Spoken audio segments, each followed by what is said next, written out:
Today, I'm breaking down my $72 Pokemon card investment strategy for November 2025. Five cards across three different risk tiers that I believe have serious upside potential heading into the new year. But here's the thing, I'm also including a bonus six pick at the end of the video. It's well outside our budget at 263 bucks, but if you can afford it, this might be the most important card you buy this year. We're talking about the definitive chase card of the Scarlet and Violet era. And there are rumors of pretty closing. So we've got five budget picks totaling $72 plus one premium bonus card that could legitimately double in 2 to 3 years. Stick around to the end because that bonus pick might be the difference between a good portfolio and a great one. All right, our first card coming in at number 5, and it's the one I'm most excited about, is the Reshiram from Journey Together. I've actually featured this in the illustration rares under $20 video, I believe, either 20 or 15. It is the Journey Together stamp version that came in the enhanced booster box as a box topper. Right now, you can get it for around $18 to $20. PSA 10s are selling for around 220 bucks. It's a 12-time multiplier from raw to graded. PSA 10 population is 5,361 out of 14,154. 38% gem rate, which is pretty solid for the modern card. Like I said, I did feature it. Oh, it was in the under 30 video. That's right. Back when it was around 25 bucks. And it shot up to $47 in mid-October during the craziness, that little period where everything went nuts. Now it's corrected down to 18 bucks, and that's a buy signal right there. The artwork's awesome. Journey Together is a slept-on set, in my opinion. It is a smaller set, so the card values it's held back a little bit for the regular set. But it is the cool thing about it is that it was a box topper, not part of the set. Who knows if they're going to reprint those booster boxes with the box toppers? If they don't, that makes us even more rare.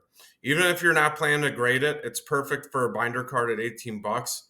But if you can find a clean copy with good centering, it's absolutely worth it to send it to PSA for the $220 potential return. Just when you're looking, make sure you look for copies with sharp corners and good centering. The borders and the hollow on this are pretty easy to damage. Even if it stays at 18 bucks for 6 months, you're not losing sleep over it. But a year from now, when we have a greater idea of the Journey Together reprint cycle, or I guess 2 years because it is kind of newer, we'll have a better idea of how rare this card is. Our next card is another Journey Together banger, the Wailord. It's often featured in, I see it on X posts all the time for underrated cards or people's personal chases. Raw copies are right around 15, 16 bucks. PSA 10s, anywhere from $160 to $173. It's almost 11-time multiplier. The PSA 10 population is about right around 5,000 out of 12,500 submissions, giving us a 39% gem rate, very similar to Reshiram. This card has, like I said, it's always been a fan favorite. The artwork is amazing. The colors pop off the card. The difference between this and Reshiram has character appeal, while Wailord has a pure Pokemon nostalgia factor. I'm going to buy one of each. If you can only afford one, I would lean towards Reshiram for the character factor and that stamp promo angle to play on the card. The Wailord will be available in the reprints of Journey Together as they come out. Like I said, I'm guessing they will reprint this one at $15 to $16. Another no-brainer binder card that could easily hit $25, $30 within the next year. And if you grade a 10, that $173 sale looks pretty awesome. Okay, this next one is from the new set, Mega Evolution, and there are PSAs. So while I say the price and everything, I understand the people when I said about the Gardevoir from the last one, I realized the 1 out of 1 really isn't real. There are going to be more submissions. The prices will change.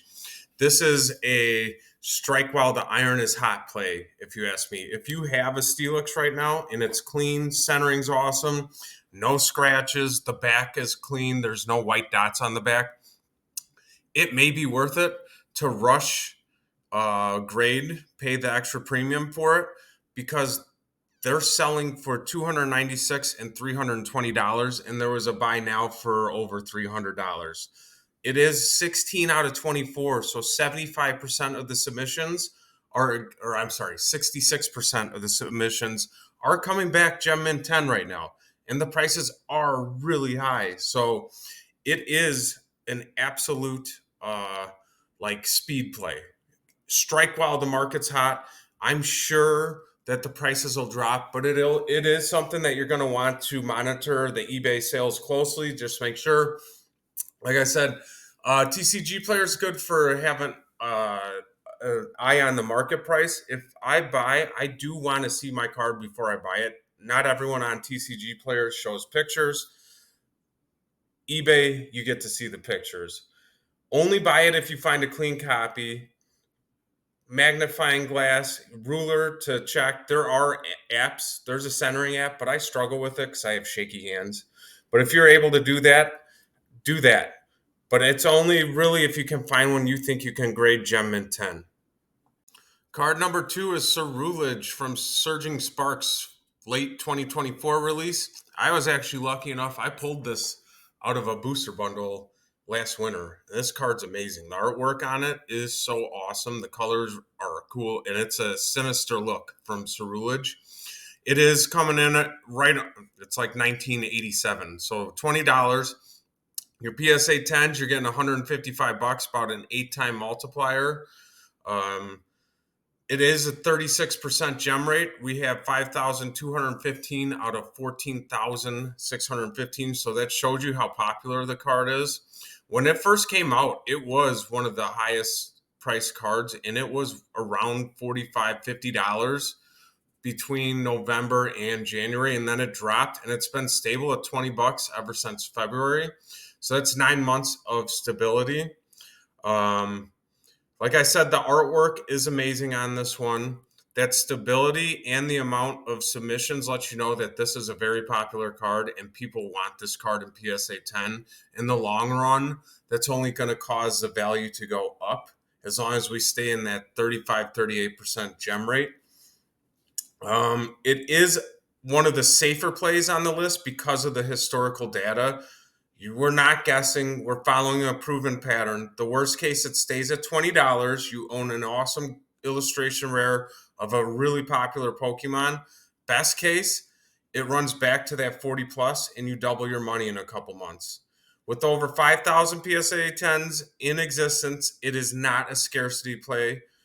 The PSA 10 price is nice, but the real opportunity is riding the seasonal wave on raw copies. Buy at $20. Hope it doubles in the near future. Rinse and repeat. I'm going to try to find 2 to 3 copies since I'm not really looking to grade this one and I am looking to flip it to make some money. I'm going to buy a couple extra copies and try to sell them probably on Facebook Marketplace because I am able to get closer to market price than if I were to sell it at a card show. And now for the top card is the dark horse of the entire list. Larvitar from Obsidian Flames. Obsidian Flames illustration rares are crazily low value to me, or low priced. There are so many cool cards that they're between like $3 and $10. This one, it's only $6 raw. The last PSA 10 sold for $401, and it was out of the PSA vault. So it's not like one of those bogus scams that you can see sometimes where they're out of Hong Kong. It's a 67-time multiplier, highest on the entire list by far. The PSA 10 population is 464 out of 2,176 submissions, giving a 20% gem rate. It's really tough to grade. Most of the year it's spent at $2 to $3. It spiked to $6 in the end of February, where all cards went up, and it just went back up to $6 within the past couple weeks.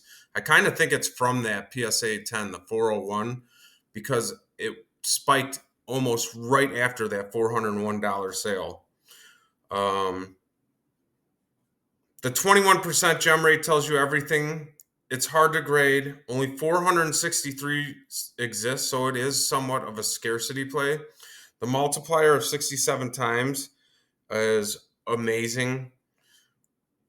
Not going to get very many fresh pack pulls. They did just, no, they didn't. I haven't seen, maybe the Walgreens tins have Obsidian Flames in them. At $6 each, I'm going to try to buy as many as I can. There are a couple card shows coming up. I have another front row card show coming in 2 weeks. And then next week, or next month in December, we got the Genesis, the second Genesis show coming, which is an amazing show. I'm going to be looking to pick them up there. Hopefully it stays around $6 or even drops with how the market is dropping right now. And I'm going to check. I'm going to be that guy with a magnifying glass, my ruler, checking these cards out, making sure that they are copies that I can confidently turn into PSA, even though that gem rate is so low. The downside's minimal. The upside is massive. There's $6 binder cards. If anything, I'll give them to my kids. They love them, and then they can trade them away in their little Pokemon clubs. Buy now while it's still $6 before people catch on to what these PSA 10s are doing. The second one, oldest one, hit $320. So if you hit that PSA 10, it's almost a potential $400 sale. That's a 67-time return on that $6 investment. All right, here's a bonus pick I mentioned at the start, and it's not part of the $72 budget. It's the Charizard EX from 151. It's currently available around $250 on TCG Player and on eBay. The last couple sales have been around $250. It is the card from Scarlet and Violet era. There's a couple other ones like the Mew and the Magikarp, but to me, it's this Charizard. It's the card from the set. When people look back 5 to 10 years, it is a chase card that they'll remember, in my opinion. It is a flagship Charizard from the nostalgia-driven 151. It brought a lot of people back into collecting Pokemon. The PSA 10s, as I'm showing, they're selling for over $1,100. It is by far the highest amount of submissions I've ever seen on any of the cards that I've done while I've done these videos. The population is 23,982 out of 78,059. So it is not a scarcity play. It is a definite popularity play. The last 3 bids for the raw cards ended at $296 with 39 bids, $255 with 9 bids, and $251 with 26 bids. It's competitive bidding from real buyers, not fake listings. The average of those 3 sales is $267, but that $296 ramps that up pretty high.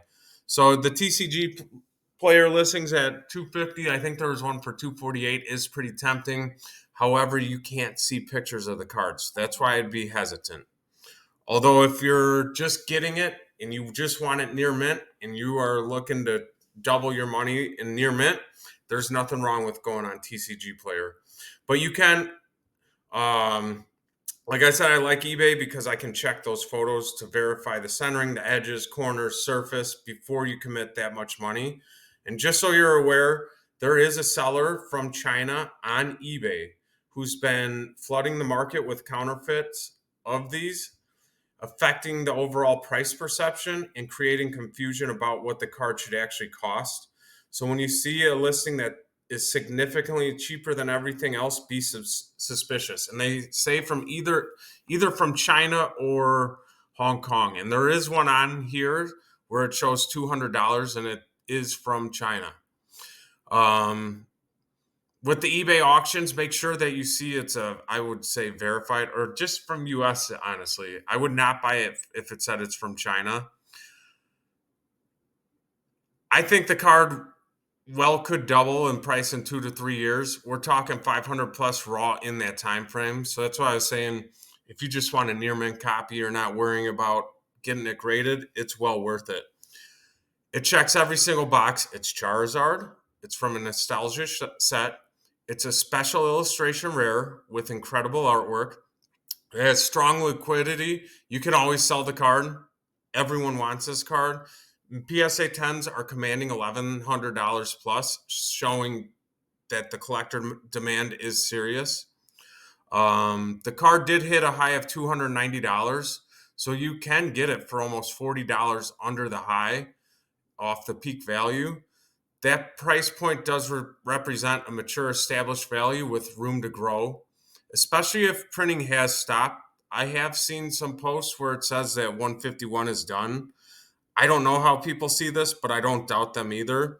With the 31% gem rate, PSA 10 is definitely achievable if you find a clean copy. And the $1,100 plus sales shows a true ceiling for the card. It's more than a 4-time multiplier from raw to graded, which it's not as crazy as our other ones, but it's because the price starts at so high. If you can afford one, buy one copy now at the $250 to $267. If you're unable to find them live in the wild, I would hunt the eBay auctions where I can, see the actual photos, and verify the card's condition. I would never bid on one where someone says it's PSA 10 gem mint worthy card, because if it's that, why wouldn't they do it? It's not a flip, it's a hold. Make sure you sleeve it up, put it in a binder, check back in 2 to 3 years. It's the type of card that could fund future investments or become the centerpiece of your collection. Right, like I said, target auctions with clear photos. Verify you're buying authentic cards from reputable sellers. Long-term hold, not a quick flip. Set it and forget it. This is a card I wish I could tell everyone to buy, but I know $250 is a big ask, and it's way out of my channel thing. But I do think if you were to ever go outside of your budget, this would be the card to do it. It might be the best decision you make all year. All right, so we've got 5 cards. They cost $72 total, not including Charizard. We have safe binder plays. We have PSA 10 long shots. And then we also have our flip in Ceruledge. Then the bonus pick, I know that it's out of our price range, but it's just an opportunity that I couldn't pass up to share with you. What I need you to do now is hit the subscribe button if you want more Pokemon card investment strategies like this. Drop a comment. Tell me which one you want to buy first. Are you going to go safe with the Reshiram, gambling on the Larvitar, or stretching that budget for Charizard, especially with the holidays coming up? Please share this video with anyone in your collecting circle who needs a game plan. And here's the thing. I track these prices or the picks throughout the year. So if you want to see how this $72 portfolio performs, you need to be subscribed, because I'll be doing follow-up videos in January and March showing you the actual results. Clock is ticking. November buying, December selling for flips, long-term holds for Reshiram and that Charizard. Don't let this opportunity pass you by. I'll see you in the next video. Now let's go build that portfolio.